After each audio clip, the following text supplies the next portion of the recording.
Hi everybody, we're really honored here to have with us Mrs. Geraldine Tincy Miller, one of the senior Republican, I believe, on our Texas State Board of Education. She has been working for decades on behalf of children in our public schools and has been a leader in conservative politics here in the Dallas area for several election cycles. Her and her husband are both successful business people here in the Dallas area, and we are really honored that Mrs. Miller took time out of her busy schedule to be here with us and talk about some of the work the State Board of Education is doing to improve our public schools and help all of our school children learn. Thank you, Mrs. Miller, for being here with us. Happy to be here. One of the things I wanted to talk about today is the recent decision of the State Board of Education to adopt a new social studies curriculum.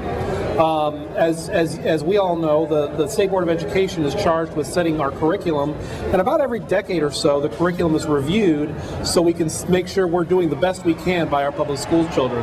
And recently, the board adopted new standards in history, geography, economics, all of the social studies disciplines, and of course, it's gotten a lot of ink, but not all of that ink has been accurate. Right. So, first, let's talk, though, about the importance of the curriculum, because I don't think people realize that just about every aspect of our Texas public schools flows from that curriculum. That's right. In 1983, our state did one of the massive reformations on public education, and when they did, that was under Ross Perot and his Red Committee, they brought in a state curriculum for the first time. So we are, by law, required to have a state curriculum. So every 10 years, we update each subject matter in each curriculum, each basic one, like reading, math, science, social studies. And now we have just finished doing social studies. And then the textbooks are aligned to the curriculum as well as the state test that is mandated. So the stakes here are really pretty high, because what we are talking about is what are we going to teach our Texas public school children about the history of their state, how it's governed. We're also teaching our kids about America and about the world. And so really what we're talking about is the content that is discussed in our classrooms. That's right. Our point was to make sure that we have accurate facts and that it's based on a good balance and include all the major people that have been involved in the development of not only Texas but the United States. We wanted also to make sure that our kids understand and study in every grade once a week the celebration of Freedom Week, which means you study the Constitution, the Declaration of Independence, the Bill of Rights, and all of that. So, I hate to date myself here, but when I was going to high school, the Berlin Wall was coming down. When I was growing up, people knew what communism was and knew that it was bad. Mm-hmm. And what really scares me, when I went to Europe, it really drove home to me, just even as a tourist, how special what we have here in the United States is and how delicate it is. And this current generation didn't live when communism was much of a reality. We still have it in a few places in the world, but it's not much of a reality. I don't know if this generation that's coming up realizes from direct experience how fragile freedom can be and what people have done to preserve it. Doesn't that make it all the more important, the stuff that y'all are doing? Will, you're absolutely right. What we emphasized was America's exceptionalism, okay? People like to use the word imperialism, but we said, wait a minute, we are an exceptional country, and if it wasn't for Thomas Jefferson, or Madison, or Ben Franklin, some historians say there might not even be an America. So it's very important that we instill in our kids the accurate history and the feeling very proud of what America stands for. We're the only country in the world that has, if you will, the best example of constitutional republic, period, bar none. And we were able to add that word into the history text, which is an accurate word to describe America. And one of the things I found when I was in college was there are a lot of college professors that don't like this country. They basically try to teach their students that America is racist, that America is sexist, that America is classist. Now, I don't think we want to completely excise the problems this country had, out of our history, and we want kids to know about the civil rights movement and its leaders. We certainly want to know that, and that's in these standards. Yes. But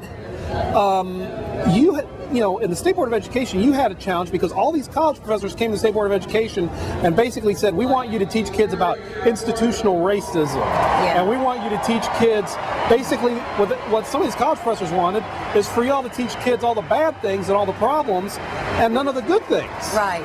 And so I think you guys took a lot of heat in local and national media because you said, no, we want to balance, we want our kids to learn the truth. Yes, absolutely. So talk about kind of some of that dynamic of how, you know, and in fact, in some ways you played a very key role in kind of reining this in and saying, no, we're going to have the good things about America taught to our kids. We're not just going to take all the stuff the college professors say that's bad about America and call that standards.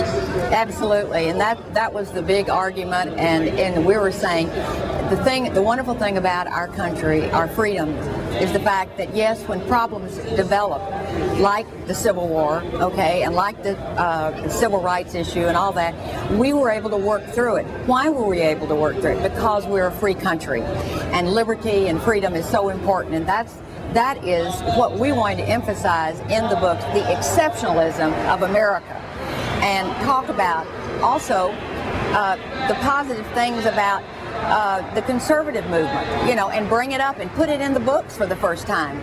We haven't had that before. And one of the messages that I want to talk about a little bit with Republican activists is this. A lot of states try to have basically bureaucrats writing the curriculum.